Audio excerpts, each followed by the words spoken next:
cuando hablamos del sistema cardiovascular. Entonces, ¿a qué se pueden deber estas anomalías? A malformaciones que se presentan en la etapa embrionaria, manipulaciones genéticas que nosotros hacemos los humanos. Entonces, dijimos que por tratar de buscar ciertas características en los animales, tratando de acortar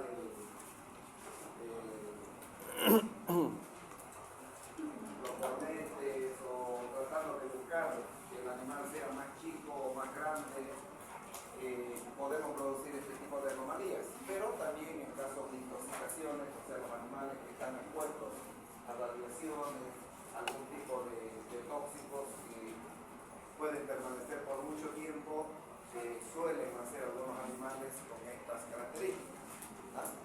Entonces, cuando estamos hablando de las anomalías de cantidad de tejido renal, vamos a hablar de una aplasia, que definitivamente no encontramos tejido renal, o hablamos de una hipoplasia, que es una disminución del tejido renal. O sea, existe el tejido renal, pero en cantidad insuficiente. Ahora, ¿qué tenemos que tomar en cuenta cuando estamos hablando de una aplasia o una hipoplasia? Si es unilateral o es bilateral. Aquí hablamos de dos riñones. Si cualquiera de esas patologías se presenta de forma unilateral, o sea, en un solo riñón, sería compatible con la vida. O sea, con un riñón nosotros podemos subsistir. Sabemos que cuando hay una falla renal en ambos riñones, podemos hacer un trabajo de ubicaciones ectópicas. Ustedes en anatomía y fisiología vieron que los riñones tienen un lugar, ¿verdad? Dependiendo de las especies, puede ser simétrico o el riñón derecho o izquierdo está un poco más adelantado que el izquierdo. Entonces, eso es fisiológico. Cualquier posición anómala, o sea, todo lo que varíe de esto, así como dijimos el corazón está al medio con el borde a la izquierda, es una posición normal. Todo lo que se salía de ahí es anormal. Aquí con los riñones pasa lo mismo, ¿verdad? Si hay alguna pequeña falla o está más adelantado que el otro, eso va a ser compatible con la vida.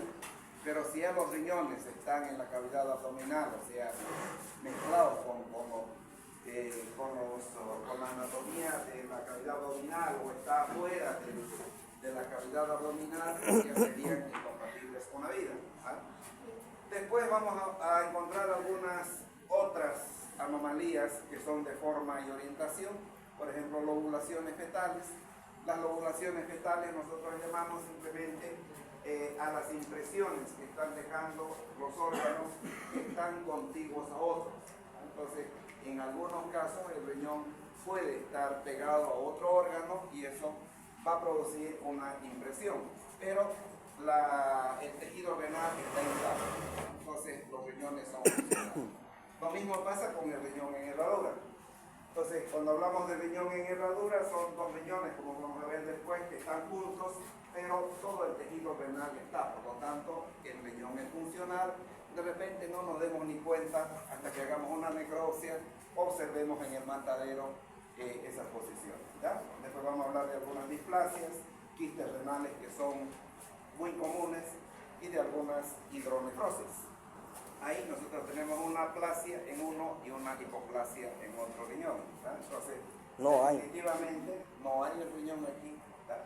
Pero este tiene una hipoplasia, o sea, hay una suerte de riñón, pero que no va a ser suficiente, no va a ser capaz para poder eliminar todos los desechos, principalmente del metabolismo de las proteínas, ¿verdad? Sabemos que lo tóxico es lo que producen las proteínas, o sea, en ese metabolismo, la urea, así se ven los riñones en herradura, esa es la forma que tienen, pero el tejido renal está, por lo tanto los riñones son funcionales. Si hacemos un corte de esos riñones, vamos a observar las estructuras renales completas. Por la propia función del sistema renal, hay una producción de hormonas, pueden existir desbalances hormonales, y esos desbalances hormonales lo que van a hacer es que nosotros empecemos a observar algún tipo de quistes, ¿verdad? Hay algunos animales poliquísticos como los que estamos viendo. Lo que sabemos de este cuadro, que es un cuadro muy doloroso, ¿verdad? Entonces lo primero tratamiento hormonal para tratar de nivelar el sistema hormonal, y si el resultado no es bueno, o sea, no hay una resolución favorable a ese tratamiento hormonal, se tendría que recurrir a un tratamiento. Hay algún tipo de hidronefrosis, o sea, los riñones al estar constantemente con agua van a sufrir diferentes patologías. Eso va a impedir también el funcionamiento. ¿Okay? Todos los sistemas no están exentos de las patologías del sistema circulatorio. Si ustedes tuvieron todo un capítulo de patologías de este tipo, pero además, antes de empezar las clases, hemos hecho un resumen de todo esto, ¿verdad? Todos sabemos lo que el concepto de cada uno de esos temas que estamos viendo ahí. Por ejemplo, si hablamos de un infarto renal, ¿a qué nos estamos refiriendo? ¿Y cómo se produciría el infarto renal? ¿Cuál sería la causa? En los riñones, ya sabemos el corazón. ¿Isquemia? ¿Una isquemia o congestión? Ya, podría ser.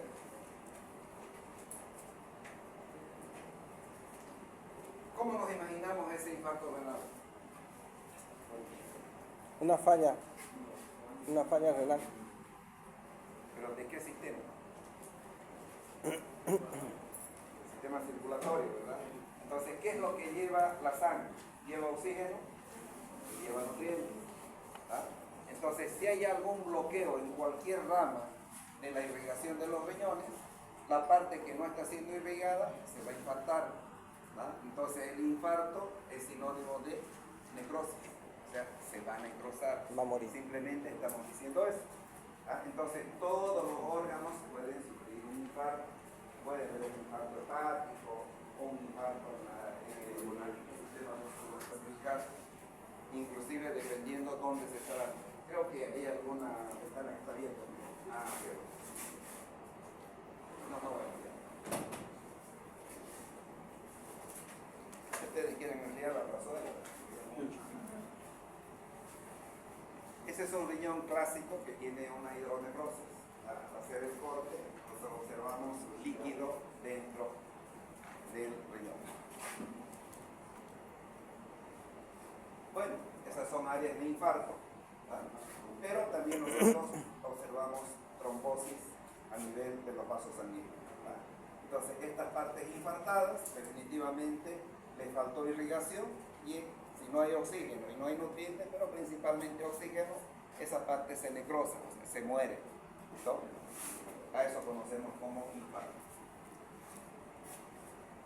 ¿Qué les llama la atención de ese cuadro? Miren, ahí estamos hablando de sustancias nefrotóxicas. Todas esas. Se supone Cefalosporina, tetraciclina, sulfamidas, médicos, veterinarios y humanos. ¿En qué caso dañarían los riñones? Una sobredosis de drogas. La sobredosis. ¿Qué otros casos? Si el animal está inmunodeprimido o inmunosuprimido, ¿no? Usos prolongados. Muchas veces llegamos a una granja de pollos o cerdos y preguntamos de uso de antibióticos, y nos dicen, no, yo utilizo por siempre. O sea, mi fórmula tienen antibióticos.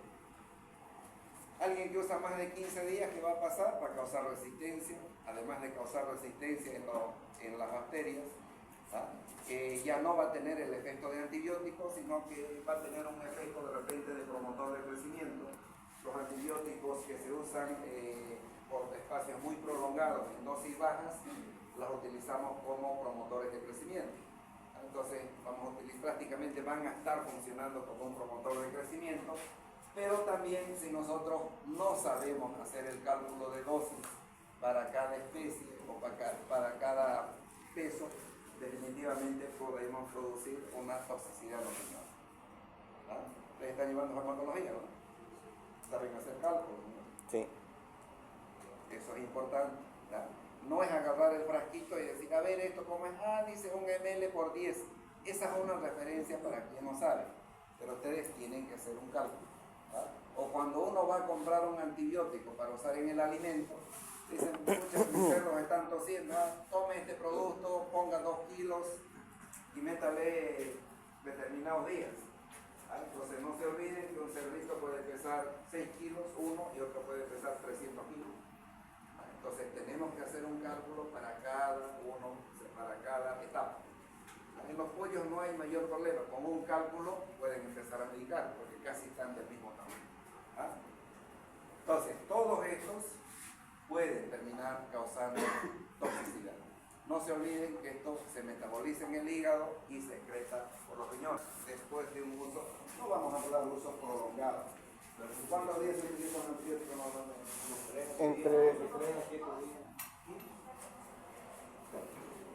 7 días, ¿verdad? Pero normalmente cuando uno va al médico y le dice, mire, ya me tomé los 7 días de antibiótico que me dio, ¿y cómo está? Igual, métale otros 7, ¿no? no, se tendría que utilizar ya otro tipo de diagnóstico, tal vez un antibiograma. Lo ideal es que después que utilicemos, bueno, primero se tendría que hacer un antibiograma, como dice su compañero, que nos den el antibiótico específico, nos cuesta mucho hacer un antibiograma, pero después del tratamiento, guarde su teléfono, después del tratamiento tendrían que darnos algún producto antitóxico, ¿verdad? Para que nosotros eliminemos. Generalmente cuando estamos tratando aves o cerdos, lo que hacemos es largamos metionina. Eso es un producto que va a eliminar el resto de los antibióticos o sulfas que estemos utilizando. ¿Ya? Las sulfas son muy peligrosas. ¿Okay? Cuando hablamos de metales... ¿Metionina en suero, doctor? No, en agua. En agua. En agua. Ah, ya. Entonces hay que largar metionina en agua, es un aminoácido que ayuda a desintoxicar el organismo. ¿Okay? Un tratamiento prolongado en humanos, cuando estamos 10 días o más días con antibiótico, nos tendrían que dar lo mismo algún antitoxínico, ¿no? Para tratar de desintoxicar, porque podemos dañar otros órganos, principalmente los riñones. Y están viendo que los riñones son muy sensibles. ¿Okay? Bien, el otro grupo, metales. Las intoxicaciones con metales pesados son acumulativas. O sea que si hoy yo me tomo una cierta cantidad de agua con metales pesados, no los voy a poder eliminar. De aquí a 5 años, poderlo a tomar agua con metales pesados o cualquier producto con metales pesados, eso se me va a sumar. Hasta que va a llegar un momento que ya va a ser tóxico. Entonces, tratar de evitar las aguas pesadas, ¿no? Principalmente en las granjas. Hay varios métodos, desde el más sencillo, de agarrar un jaboncillo, o sea, el que está haciendo el pozo le va a decir, tráigame un jaboncito de cara, un jaboncito que utilizamos. Si el agua hace espuma, quiere decir que son aguas livianas, no hay metales pesados. Pero si el agua corta se hace blanca, hay metales pesados. Eso es lo que utilizan los que están fabricando, haciendo los pozos. Van cavando el pozo, va saliendo agua y ellos van haciendo la prueba. Dicen, no saben que son metales, pero dicen, no, esta agua no sirve. ¿Por qué? Porque corta, se hace lechosa. Entonces siguen cavando hasta encontrar agua sin metales. Claro, corta la ventanita. Corta, ¿verdad? Se hace blanco. Entonces, el agua que no tiene metales pesados, con un simple jaboncillo va a hacer espuma. Entonces, esa es el agua muy buena. Estos otros, paraguas, monencia, son productos de uso agrícola. Entonces son herbicidas que se utilizan generalmente para fumigar las plantas, pero cuando se utilizan de forma aérea, o sea, una avioneta que no fumiga, puede llegar al agua, puede llegar a los animales, y eso también se va a absorber por la piel y puede causar intoxicaciones, ¿verdad? Y eso se va a manifestar en los riñones, lo mismo que los oxalatos. Las micotoxinas, estamos en un clima caliente y húmedo. Entonces, todo el maíz, desde el momento que lo cosechan, ya está intoxicado por hongos. El hecho de hacer una prelimpieza en los hilos y almacenarlos con buena aireación, eso puede bajar el nivel de contaminación. Sin embargo, el 90% de los productores compran del camión, vacían en un galpón y de ahí hacen el alimento. Entonces son alimentos, son granos que están contaminados. ¿Qué tenemos que hacer para esto? generalmente todas las fórmulas llevan un antimicótico, o sea, para matar el hongo. Claro, Pero sulfato de cuando cobre. ya está producida la toxina, atrapadores de toxina. Los atrapadores de toxina generalmente son aminosilicatos, son esas tierras raras que ahora están hablando muy seguido en estos temas de guerra. Ucrania le va a pagar con tierras raras a Estados Unidos las bombas que le están mandando. Ya escucharon, nuestros candidatos han dicho que también nosotros tenemos tierras raras. Entonces esas tierras raras son productos, o sea, son las que actúan sobre estos hongos, o también se puede utilizar, o sea, hay algunas son más ricas en fosfatos y todas estas cosas que van a ir poniéndose más de moda. Hace poco encontraron todo un pueblo que debajo hay tierras raras, entonces van a mover el pueblo y les están dando una cantidad inmensa de dinero a cada uno de los propietarios de las casas. O sea, todo el pueblo lo van a mover. En Ucrania. Sí, lo van a mover el pueblo. ¿Okay? No, no es en Ucrania, creo que es en Suiza. Han encontrado un pueblito, ¿no? Que lo van a mover el pueblo porque hay tierra rara. Bueno, algunas plantas tóxicas, lastimosamente en Bolivia no tenemos un catálogo de plantas tóxicas, solamente Sí. en el Chaco, en esta zona, y más en el Chaco cuando hay una sequía prolongada, las primeras gotas de agua que caen empiezan a salir unas plantas verdes, normalmente esas son las tóxicas. Los animales que viven en la zona, o sea, los aquerenciados, así hablamos los veterinarios, los animales aquerenciados, que es de la zona. Esos animales no comen esas plantas porque saben que les va a hacer mal. Pero si llevan animales de aquí, Lo que está pasando no ahora. conocen y se mueren. Clostridium le dijeron a la toxina. No es Clostridium. Y era toxina. 10 veces le hemos dicho que no es Clostridium, pero los del Senasac se encerraron en Clostridium y están vacunando y están haciendo cosas. Si hay 10 personas que han hecho un tratamiento con antitóxicos y funcionó, todo el mundo haga lo mismo. Entonces, eso no es Clostridium. Exacto. Pero están tercos en que es Clostridium. Son los clostridiales. No es Clostridium. Y al otro día salen declarando, sigue el tema del Clostridium. Si les hace felices eso, ¿qué vamos a hacer? Y algunos fertilizantes también pueden causar toxicidad en las plantas. Si el animal come esa planta y produce endotoxinas, o sea, toxinas que se producen en nuestro organismo. Cuando hablamos de la bilis, hemoglobina, mioglobinas, son productos que al metabolizarse producen toxicidad. ¿Listo? La bilis, cuando hay una sobreproducción de bilis, va a producir toxicidad. La hemoglobina lo mismo. ¿En qué casos hablaríamos de la hemoglobina? ¿Cuándo causaría una toxicidad? Guarde su teléfono. Cuando Voy a decomisar su teléfono. hay una enfermedad, cuando hay una enfermedad como la babesia que destruye eritrocitos, Eso se absorbe al organismo y puede causar toxicidad. ¿Verdad? Cuando el tema de la mioglobina, cuando hay alguna lesión, ¿verdad? Se lastima el músculo, se necrosa y el organismo lo absorbe y también lo va a digerir. Entonces, cuando tenemos un paciente que sufrió un accidente, cuando hablamos de criterios de clasificación de inflamaciones en los riñones, volvemos a hablar de la nomenclatura ASPE, o sea, volvemos a aplicar lo mismo. Eso no va a cambiar en ningún sistema, entonces vamos a hablar del sitio de origen. En este caso puede ser en los glomérulos, se llamaría glomerulolitis, en todos los riñones glomerulonefritis, enfermedades tubulointersticiales, nefritis intersticial. Volvemos a hablar de la extensión, puede ser focal, multifocal, bifocal, lo que ustedes vayan a observar, o definitivamente también puede ser difuso cuando está dañado todo el riñón. Eso lo van a ir viendo y simplemente describiendo al momento de hacer la necrosis. El curso agudo, subagudo, crónico, ya sabemos qué células nos dan esos criterios, qué células ¿qué vemos para decir si es agudo, subagudo, crónico? los neutrófilos, los macrófagos, Los macrófagos, principalmente, ¿verdad? ¿Qué función cumplían los macrófagos? fagocíticos. Además, Es la primera historia de fue invadido. sí, pero ¿se acuerdan que dijimos que también indicaba algunas otras cosas Produce antihistamina. para el dolor? ¿Qué más? ¿Qué más hay en un sitio de lesión? Fibrina, Además del dolor, hay hemorragia, ¿verdad? hemorragia. Por lo tanto, también hay que acudir al tema de hemorragia. ¿Y con qué se acude con eso?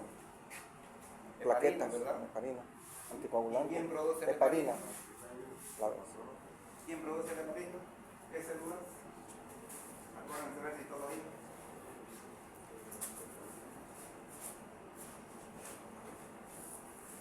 Ustedes le meten a cada materia, aunque sea con chanchullo para pasar y se olvidan, ¿no? Las, ¿O no? Es pasar y borrar. Por eso hablamos de anatomía. No, se acuerda. no me acuerdo. Bueno, cuando hablamos de exudados pueden ser supurativos y no supurativos. La diferencia es que en el tema supurativo hay un agente secundario que generalmente son bacterias piógenas. Esas bacterias piógenas producen pus, ¿ah? Y no supurativo simplemente son secreciones que salen principalmente de las células que están en el epitelio. ¿Ah? ¿Qué células? Los monocitos,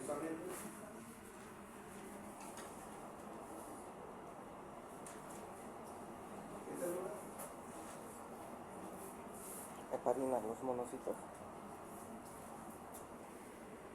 Las células calciformes que producen. Mucus, mucina. No sé, cuando hay epitelios como ese tipo de células, ahí estamos hablando de no suculentos. ¿Ok? Bien, la puerta de entrada, si es de forma descendente, las bacterias o los virus ingresan por cualquier sistema, puede ser por el sistema tegumentario, por el sistema cardiovascular, por el sistema respiratorio, agarran un vaso también por el sistema gastrointestinal, agarran en una forma, la denominamos descendente, o sea, baja con la sangre, las bacterias o los virus. Y cuando hablamos de descendente, de ascendente, hablamos de una forma urogénica. Generalmente la forma ascendente es de Sistema urinario. transmisión sexual. Sistema urinario. Entonces las bacterias van a entrar por la uretra, van a llegar a la vejiga, pueden llegar los patógenos que están más abajo, virus, bacterias, parásitos, hasta los riñones. ¿Okay? Y hablamos de algunas de base inmune. ¿Okay? Cuando hablamos de base inmune, estamos reconociendo que una repetida acción de antígeno anticuerpo puede producir un daño renal. ¿Cuál es el subproducto de una reacción antígeno anticuerpo? El subproducto repetida de antígeno Complemento. anticuerpo puede irse a las articulaciones y producir un cuadro muy similar a la artritis, o lo más grave es que se vaya a los riñones. Entonces eso puede bloquear los túbulos contorneados distales y proximales, inutilizar los riñones. Entonces por eso es que debemos tener mucho cuidado en provocar, principalmente nosotros los veterinarios, una reacción muy constante de antígenos y anticuerpos. ¿Sí? Entonces no es nomás agarrar y vacunarle 10 veces porque creemos que de repente le va a producir mayor inmunidad. Cuando salimos a vacunar, suele pasar hasta con los humanos. Entonces tiene el niño su cartilla de vacunación, van al médico, hay una brigada que vienen a vacunar, y le volvemos a vacunar, es gratis. Bien, cuando es ascendente, o sea, a través de la uretra, nosotros vamos a tener un cuadro de pielonefritis. Y cuando es descendente, un cuadro de nefritis embólica supurativa. Entonces las bacterias piógenas se quedan ahí, empiezan a producir pus y terminamos con ese cuadro. En todos los casos ya nos queda claro que ningún componente sanguíneo va a salir hacia la orina, sino que cualquier daño va a ser en uréteres, vejiga o uretra. ¿Okay? Bueno, ahí hay una cistitis. Cuando hablamos de cistitis estamos hablando de la inflamación de la vejiga y lógicamente hay un daño renal producido por un cuadro bacteriano.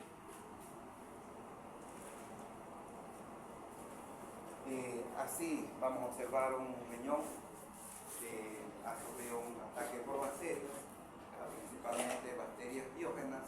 Esas bacterias biógenas producen pus. Lógicamente vamos a terminar con un cuadro de insuficiencia renal. Este es un riñón de un poligástrico, lo mismo, tenemos pus, eso denota la presencia de bacterias.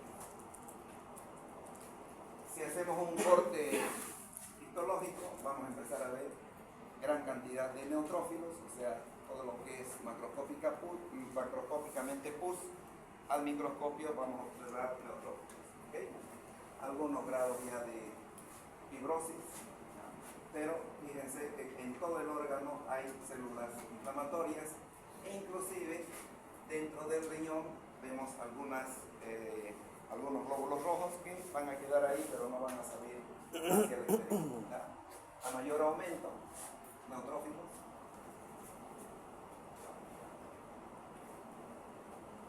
a mayor aumento, entonces gran cantidad de células inflamatorias. Ahí simplemente podríamos hablar, o sea, aplicar el método ASPED para poder tener todo el cuadro inflamatorio. ¿Okay? Bueno, cuando hablamos de las glomerulonefritis con base inmune, acabamos de hablar que generalmente eso se debe a una acción repetida de antígeno-anticuerpos. Estos antígenos pueden ser implantados, o sea, a través de una vacuna, o definitivamente son antígenos que están atacando al organismo.